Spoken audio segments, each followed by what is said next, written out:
Hello and welcome to this week's Facebook and LinkedIn Live. I'm delighted because today I'm going to be chatting with Emma Djemil and we're going to be talking all about how to set boundaries, particularly when you work part-time. So we're live today on Facebook and on LinkedIn as people are logging on. If you can let us know if you can hear us all okay, give us a like or an emoji, that would be absolutely fabulous. But today I'm going to be chatting with Emma Djemil and she is a leadership coach, a trainer, focusing very heavily on well-being at work. I'm going to be talking all about how to set boundaries when you work part-time. So thank you so much, Emma, for joining us today. It's an absolute pleasure to chat with you and find out more about this topic. I was just saying, actually, wasn't I, before we went live about my friend? I invited my friend to this live, and she said she finally got round to reviewing the invite at 10 o'clock at night on her non-working day. So Fabulous. yeah, fabulous. So like the irony, this is why this topic is so needed, So because I think needed. people will be nodding along, particularly those that work part-time. Yes. There is a lot of pressure to work on your non-working day, so I'm Yeah. delighted to chat more with you about this topic. I know you've got some slides, so I don't know if you want me to Yes. share them now. Yeah, of And course. Thank you. Thanks for the introduction. Nice to see everyone. Thanks for coming along on your presumably lunch break. Presumably you're allowing yourself boundary of a lunch break, maybe. I don't yeah, know. Who knows? maybe. Who knows? Let Yeah. me get this sorted out one moment. Oops. Put it back there. And there we go. Oh, look at that. Doesn't that look fabulous? Yeah, brilliant. I'm so excited. I love it when we've got slides because it's quite nice to have the I visual. mean, if I do say myself, of course. Yeah. So brilliant. Thank you so much for having me. It's really nice to be spending this hour or so with you and talking to you all about boundaries. I've packed it full of not just information that you can hear me waffling on, but also things that you can take away and tools that you can use as well. Because I think that's really important that you get to kind of do the learning, not just listen to someone talking. So, what we're going to talk about today, well, it's all about boundaries, as Liz has already said. And hands up, who's got some room for setting boundaries? I know that I do. I have, Room yeah. for improvement. And that's why we're here. So, by the end of the session, you're going to be really clear about what boundaries are, when you personally need them, what gets in the way of setting them. And a little hint here is that it's got absolutely nothing to do with you or how good you are. And I'm going to share some ideas for ways you can set boundaries in your life too. So, all sound good? Mhm. And let me introduce you a little bit to me to start off with. So, I am personally on a bit of a mission actually to change our workplaces so that no one goes home worse than when they arrived.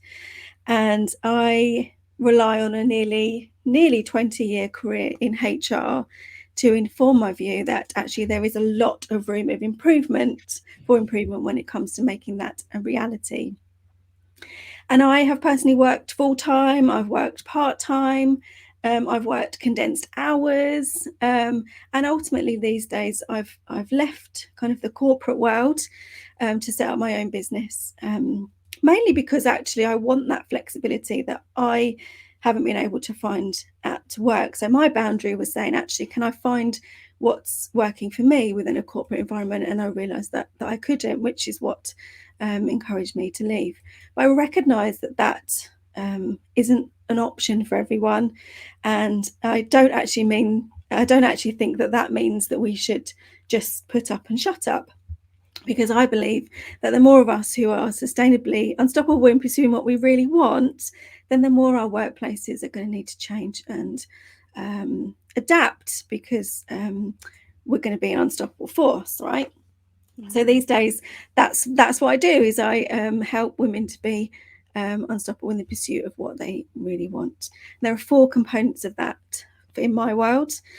But boundaries, forms, is just like a foundational aspect of all of those things.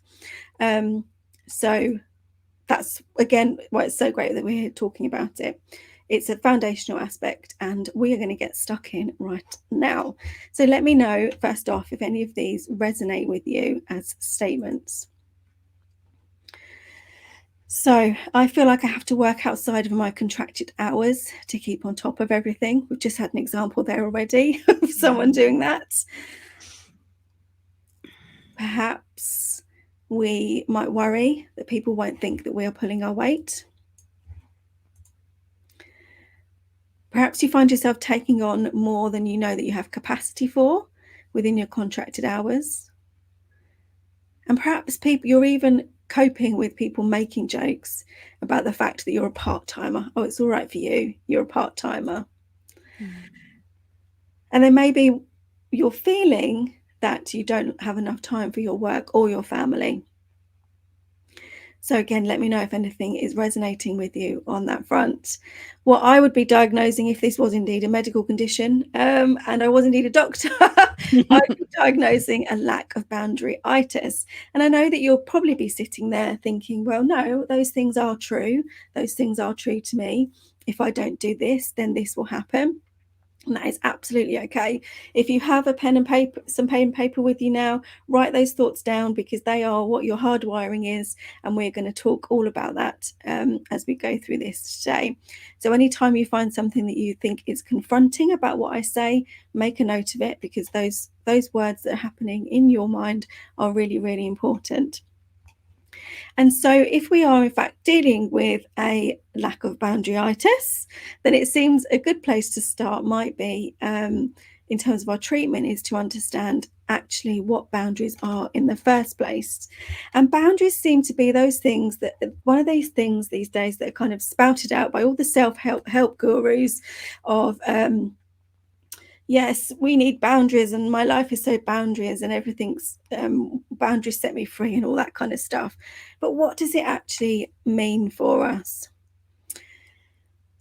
So think of a boundary as think of a personal boundary as kind of a magical, sanity-saving force field that honors and maintains your personal space, your individuality, your excitement about life, your ideas, your capacity to love and be loved.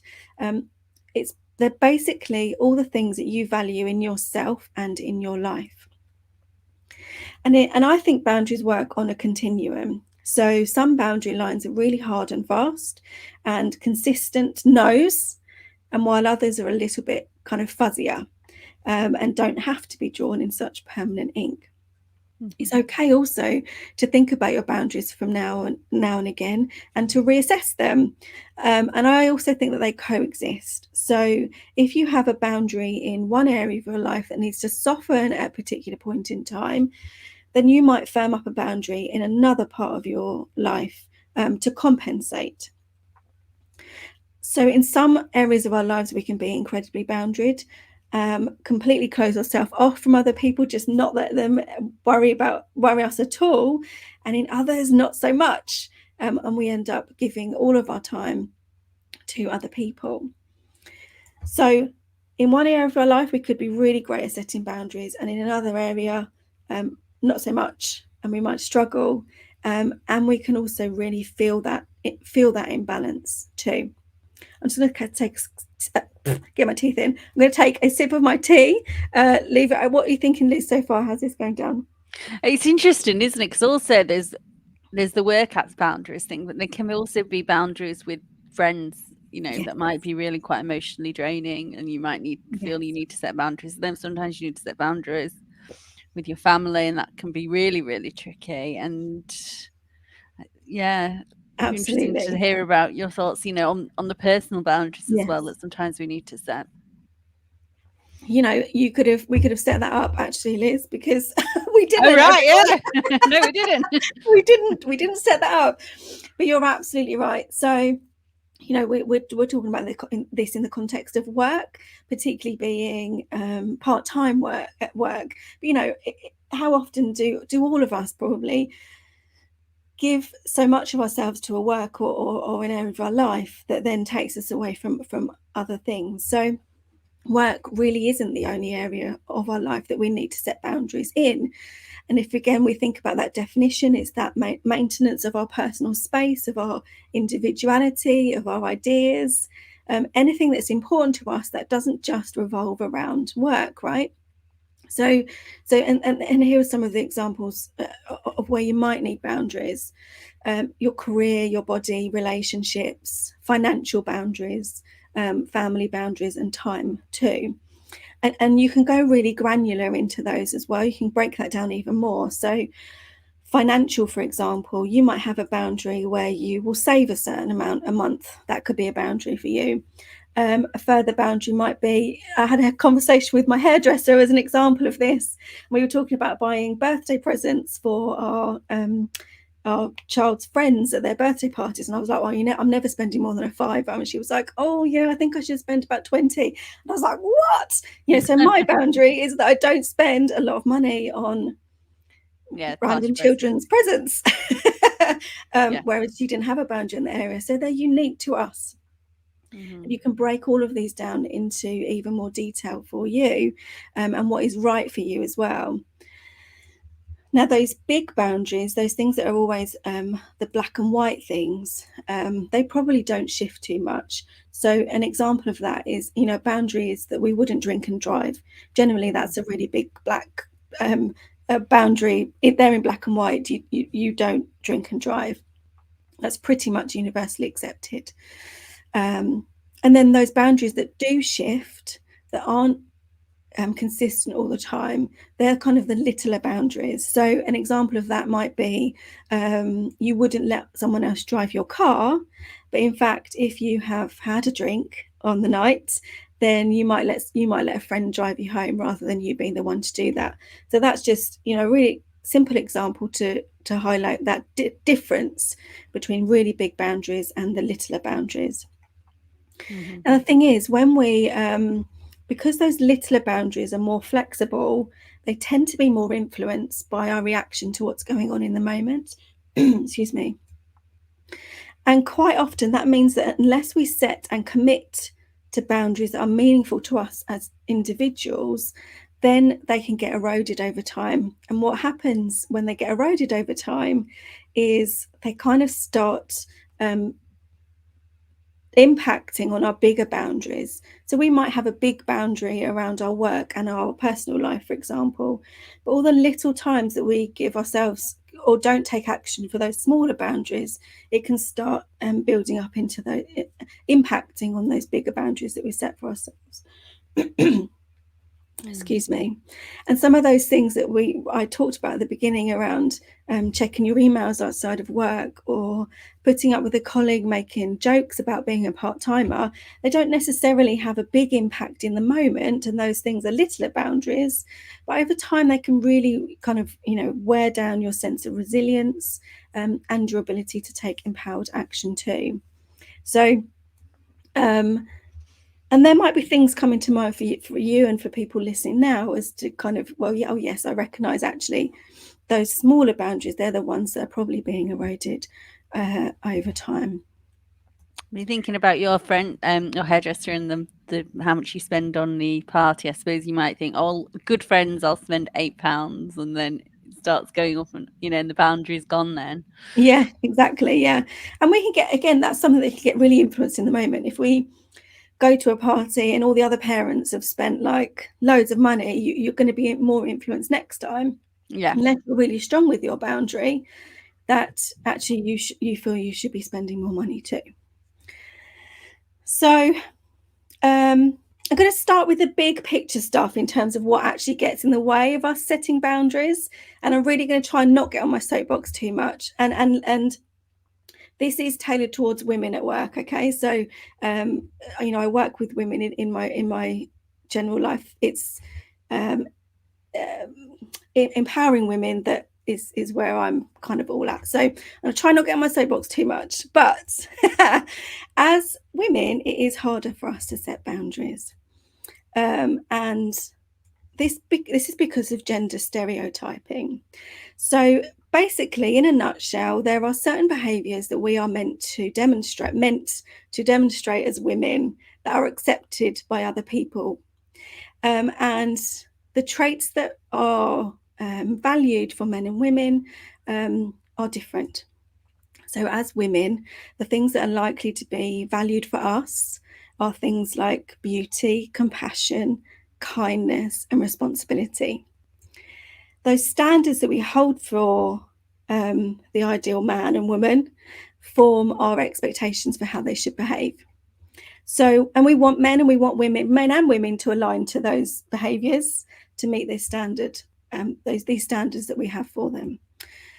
So, women who are not compassionate are likely to be perceived negatively because they're violating the shared expectations and beliefs that society holds for women. Generally, it's generalizations, but there's lots of research as well. So, and that means that we have a very narrow range of behaviours that we are able to engage in if we're to be accepted and succeed, right? So it's not good enough for us to be good at our jobs. We need to display competence and leadership capability in a way that conforms to our gender stereotypes, which means doing our jobs all the while coming across as warm, friendly, kind, modest, sympathetic, and pleasant. And if we do that, we're maintaining those standards. So now let's see how women who are perceived as having boundaries are portrayed in the media. So we've got characters like Meryl Streep in Devil Wears Prada. If you've seen that, she's not particularly portrayed very positively. Or someone like Victoria Beckham, who gets so much flack because she doesn't smile in photos. We grow up as women in societies that generally expect us to put other people first. And that's the context in which we're trying to set boundaries for ourselves. And there's a lovely quote by Jane Goodall that says, "It doesn't take much to be considered a difficult woman. That's why there are so many of us." So that's the bigger picture stuff. And whether we're conscious to it or not, it's very much present. And I think it's worth acknowledging that it's there. Mm-hmm. When we grow up in those systems, we are kind of logging those behaviours as individuals. So at an individual level, once we get down from the big picture stuff, at an individual level, we learn and log the behaviours that keep us safe and get a good response from other people. And our brains are very much hardwired to do that and to keep us safe. So we go through life and we're constantly logging, oh, when I did that, when I was helpful, I got this really good response. When I set this boundary, oh, it was a little bit awkward and I got some conflict and I got some pushback. So we're logging that. Mm-hmm. And the person that's sitting here right now in this moment, we've got all of those experiences, and we've either had good experiences or bad experiences when it comes to setting those boundaries for ourselves. And over time, all these things that we log, we internalize them, and they become our kind of like default programming. And we start operating on the behaviors that we exhibit are somewhat automatic because they are controlled at a subconscious level. We get go-to responses, if you like. We become the ones who are like, we do the washing up at work, or we don't leave on time because we know that we've got all this default stuff going on. I guess it's like making the tea. Sometimes, even if you're not asked to make the tea at work, you know, you feel if you're making yourself when you ought to offer and be kind and Yes, exactly that. And often we feel obliged to do these things because we feel that we should, because we always have, or because we feel that we can't not. And then what we don't do is get underneath that to really work out what's going on and what's driving our behaviour. So, and the consequence, I think, of that is that we feel frustrated, we feel put upon, we give away our energy and our time to things that actually aren't important to us. Mm-hmm. And that kind of leads to, I'd say, disempowering experience of our worlds, I suppose. So you've got the big stuff, then you've got the things that you build up over time. And then what that does is it creates your personal algorithm. So the stuff that you're doing habitually, whether that's checking your emails overnight, whether that's getting involved in a conversation that's taking you away from the work you need to be getting done at work, so that you can leave on time, whatever the stuff you feel that you should be doing, it's likely that is driven by some beliefs and some rules that were set a really, really long time ago that could potentially go back as far as like being a child. They were set from a really young age. And what I find is when we start to dig underneath the kind of, I'm so frustrated that I have to check my emails, often there is some kind of fear at play.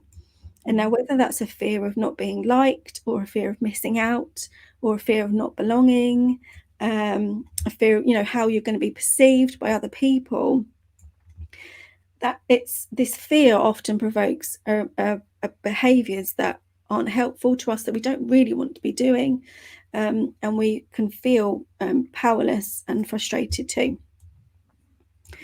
And it's really, really unhelpful, this fear, because it's rarely rooted in reality or fact. So when we think about trying to set a boundary around what's important to us, we might get a fear reaction. Oh, I couldn't do that. I can't do that because X, Y, Z. That response is most likely to be a fear response. And it's not until you start working your way underneath it that you can start working through it as well. Great. So the mic drop moment, if I may, and again, get your notepad out because you might not be happy with what I'm about to say. But when you're saying yes to something, and whether that's a reluctant yes or not, you are choosing to say no to something else. Boundaries help you protect your time and energy for the things that matter the most to you. So what is your lack of boundaries? What is that costing you? Because as much as we are amazing and strong and capable, we really don't have infinite resources. And without starting to choose what's right and meaningful for us in every single moment, even if it feels a little bit awkward to start off with, and it probably will, it's not until we start doing that, we're going to continue to feel compromised, unfulfilled, and guilty. And other people are going to feel the effect around us too. So again, write it down if you didn't like that. That's okay, because it's hardwired in there. So how do we actually do that? How do we actually start setting these boundaries? A really practical one that I use quite often is say yes, subject to. So if saying no feels too confronting to you, it feels too awkward, then say yes, subject to instead. And all this is saying is, yeah, I really do want to help or do that thing or whatever, be involved in this project, but it's subject to it being okay with me. So whether that's your friend who wants you to drop everything, at the drop of a hat to go round to her, whether that's your boss, you can say yes to them, but it's a yes on your terms. So yes, I can help. I have capacity on Tuesday. Does that work for you? And if not, let it go, because that person, again, that you're talking to has the choice around whether that works for them or not.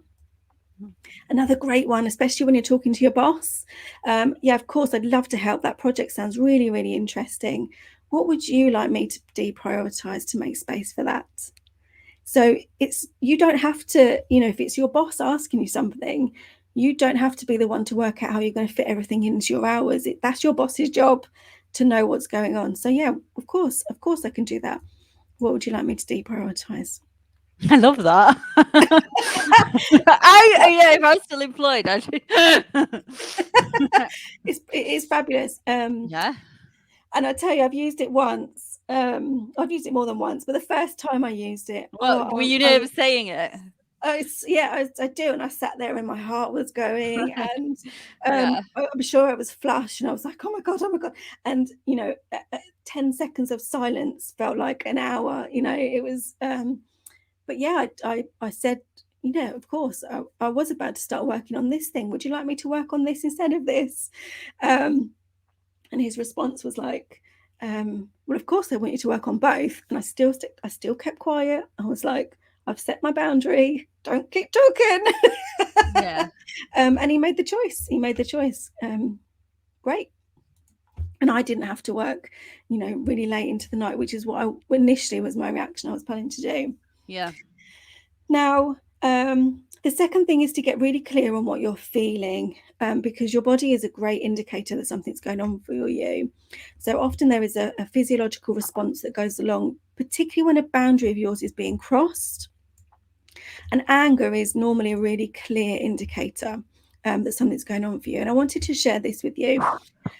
This is from something called the feelings wheel, or the wheel of feelings, or the wheel of emotion. I can't quite remember. Sorry, I'm not getting my references right. But what it does is it builds our emotional literacy. So we could be saying, I feel really angry about that, when actually what sits underneath that ranges from feeling let down all the way through to feeling infuriated. So there's a lot of stuff that goes into anger. And so some things that stood out when I was looking at this: provoked, ridiculed, humiliated, frustrated. So frustration sits in the same place as anger. So when we're experiencing those things, we might be frustrated that that colleague has talked to us in that way again about being part-time, or we might feel let down that our boss hasn't prioritized something for us. When we notice that emotional response and give it the right term, that's when we can properly kind of deal with it. So normally when we feel angry, it's because a value, something that goes right to the core of us, has been crossed. And that's why checking in on your personal values is important. They go to the core of what's driving your behavior. Now, I know that when I went back to work after having my daughter, my values had shifted. I still was ambitious. I still career driven, still wanted to be successful in my work and my career. But I was a mum now. Mm-hmm. And for a long time, it really was, I felt conflicted between those things because I had different value sets that weren't matching up. So it wasn't until I could work that out that then I could start kind of being okay with the fact that, that those two things could work together. But it required me to set some boundaries in my work to mean that I could also be a mum as well. So I'd encourage anyone listening to do something to look at their personal values and see how those might be potentially conflicted in different areas of your life as well. That could be going on for you. And no is a complete sentence. Often if we're going to be saying no, we might be like, oh no, I can't because my cat is sick and my house is being renovated and I've got this other piece of work. We go into loads of details about why we can't do a thing. But actually you can say no without giving anyone you can say no without giving a reason. Again, it feels really awkward, but that's okay. It's okay to do that. Be ready for it to be uncomfortable, because those behaviours that we've built up over time, they're really, really ingrained. They've kept us safe for really long. They've done good for us in the past. But I can guarantee you that your fear-based response is not reflection of reality. It's rarely going to work out as bad as you think it's going to be. And this is where reframing what we're thinking comes in as well. So whatever comes up in your head as a negative, try and reframe it. So anytime you think something like they're going to think, then you can use phrases like, I actually have no way of knowing what the outcome is going to be, but I choose to believe it's going to be positive. And if you want to set a boundary around your health, for example, it'd be selfish of me to go and do this exercise class while my kids are at home.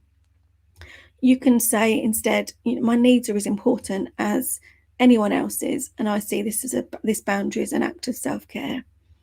Or I'll be unpopular if I don't do what they want me to do.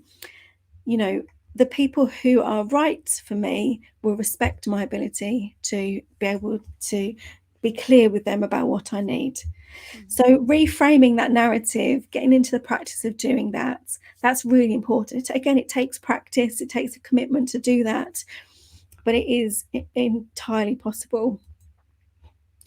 And no one else, frankly, is responsible for you getting your needs met other than you. And I'd encourage you, having listened to what I've talked about, to make one commitment to yourself today to think, what is one area that I can start really small? Is there one person I need to set boundaries with? Is there one thing that I really need to set a boundary with? And do it. Like I say, it is rarely going to be as bad as you actually think it's going to be.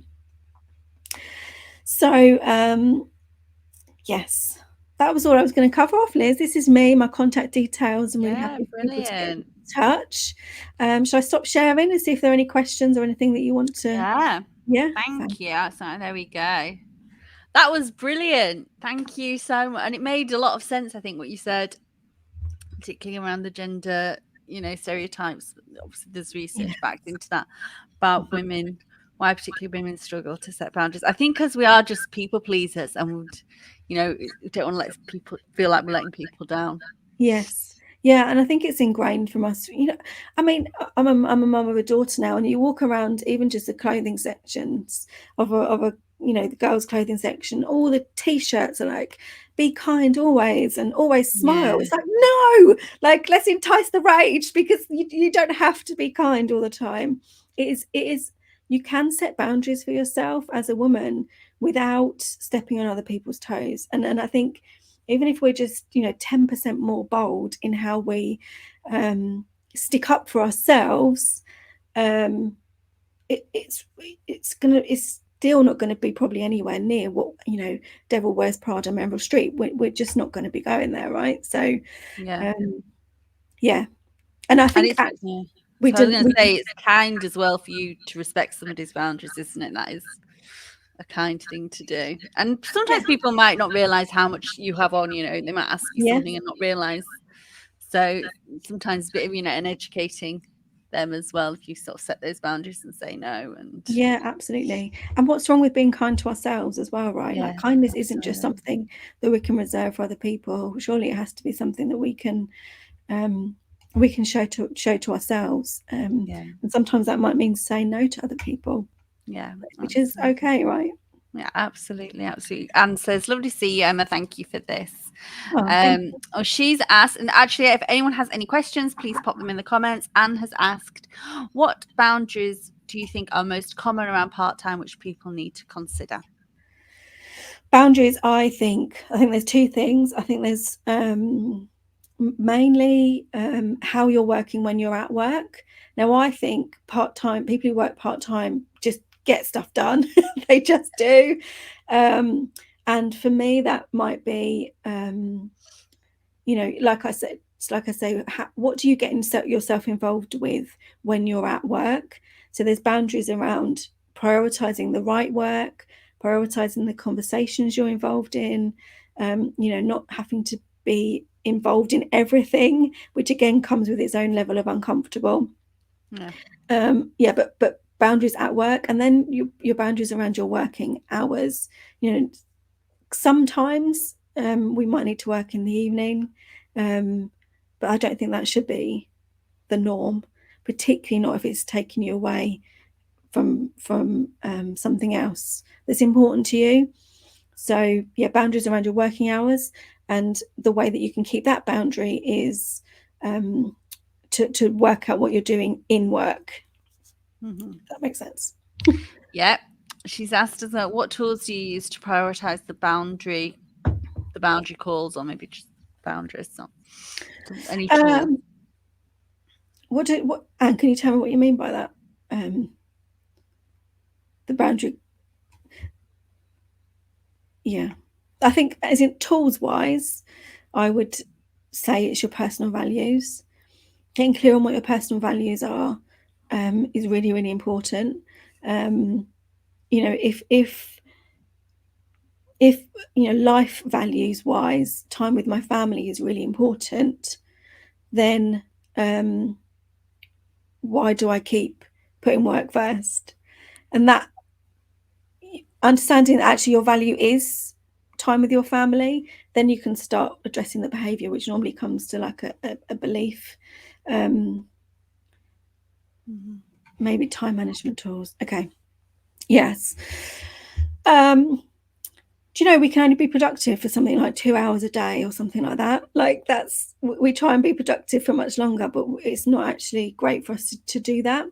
There's a technique called the Pomodoro technique, which is a time management tool, which is basically being really focused for 20-25 minutes and then giving yourself a break. So yes, that is one technique that you could use. Have a look at that Pomodoro technique.